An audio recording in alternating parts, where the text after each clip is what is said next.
जय माता दी मित्रों, आयुष ज्योतिष संस्थान में आपका स्वागत है। इस समय हमारी चर्चा ज्योतिष में महादशा को लेकर हो रही है। ज्योतिष अध्ययन करते समय महादशा और अंतरदशा पे अवश्य विचार करना चाहिए। इसका भी प्रभाव पड़ता है। किसी भी व्यक्ति के प्रेजेंट की स्थिति को देखने के लिए महादशा और उसमें चल रही अंतरदशा का भी ध्यान रखना चाहिए। मित्रों, सूर्य की महादशा में केतु की अंतरदशा बहुत अच्छा प्रभाव नहीं देती है।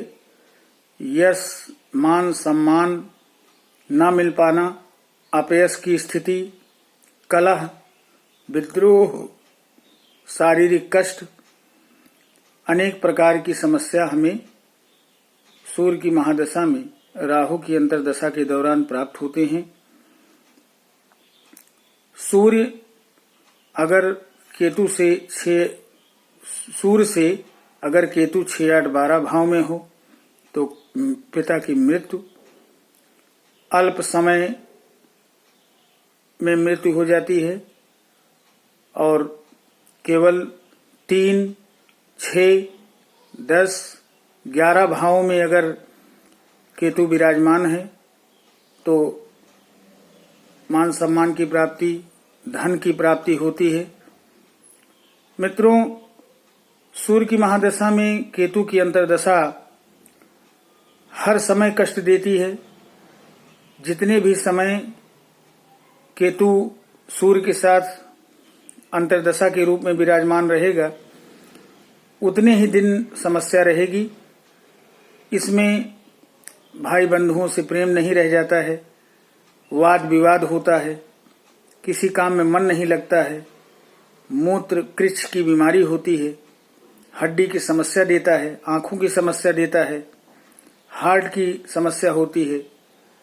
और मान लीजिए कोई व्यक्ति सरकारी नौकरी में है और उसका एक स्थान से जिस स्थान पर वह नौकरी कर रहा है दूसरे स्थान पर ट्रांसफर होने वाला है, तो सूर्य की महादशा में राहु केतु की अंतरदशा विपरीत समस्या देता है। उसके ट्रांसफर में समस्या आती है। फिर उसके बाद ट्रांसफर होकर के जिस स्थान पर वो चला गया वहां पर अगर वो ज्वाइन किया तो वहां भी उसको विपरीत परिस्थितियों का सामना करना पड़ेगा। तो सूर्य की महादशा में केतु की अंतरदशा अच्छा फल प्रदान नहीं करती। इसलिए मित्रों,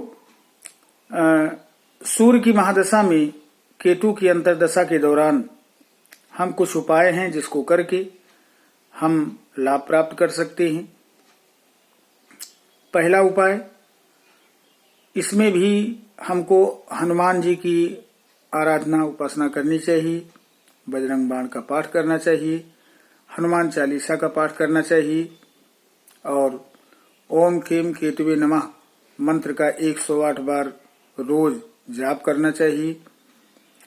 कनिष्ठिका उंगली में शनिवार के दिन लहसुनिया नाम का एक पत्थर रत्न आता है, उसको अष्टधातु में बनवाकर आप अपनी लास्ट कनिष्ठिका उंगली में धारण कर सकते हैं। आप उसको पहले गंगा जल से पवित्र कर लीजिए, उसके बाद धूप जला करके उस धूप को आप उस अंगूठी पर दिखाते हुए और यह मंत्र पढ़ते हुए ओम केम केतुवे नमः, यह मंत्र पढ़ते हुए लगभग 21 बार आप अपनी कनिष्ठिका उंगली में धारण करें। इससे भी आपको केतु की समस्याओं से निजात मिलेगा। और तीसरा उपाय मित्रों केतु का है, ज्यादा से ज्यादा लक्ष्मी जी की आराधना करें, लक्ष्मी चालीसा पढ़ें और इन उपायों द्वारा आप केतु से निजात पा सकते हैं। तो आज मैंने सूर्य की महादशा में केतु की अंतरदशा का क्या प्रभाव होता है यह मैंने बताया। अक्सर यह देखा जाता है कि सूर्य की महादशा में अगर केतु की अंतरदशा चल रही है तो वह सही नहीं मानी जाती है। व्यक्ति हर तरह से परेशान, लाचार और अपने आप को एकदम घिरा हुआ लगेगा कि जैसे हर पल उससे विद्रोहियों से सामना हो रहा है। हर काम में बाधा आना, कोई भी काम सही ढंग से पूर्ण ना होना, ये सब समस्या केतु देता है जब सूर्य में केतु की अंतर्दशा चल रही होती है। मित्रों, सर्वप्रथम हम किसी भी जानकार ज्योतिषी से सलाह लेकर के उसको अपनी पत्रिका दिखा करके यह जानकारी प्राप्त कर सकते हैं कि वर्तमान समय में उस व्यक्ति के साथ क्या घटित हो रहा है। अगर उस दौरान सूर्य की महादशा में केतु की अंतर्दशा चल रही है तो यह उचित नहीं मानी जाती है। तो जो उपाय मैंने बताए उसको आप करके लाभ प्राप्त कर सकते हैं।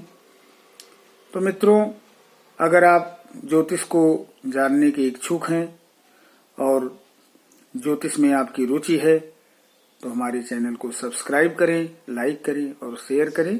धन्यवाद। जय माता दी।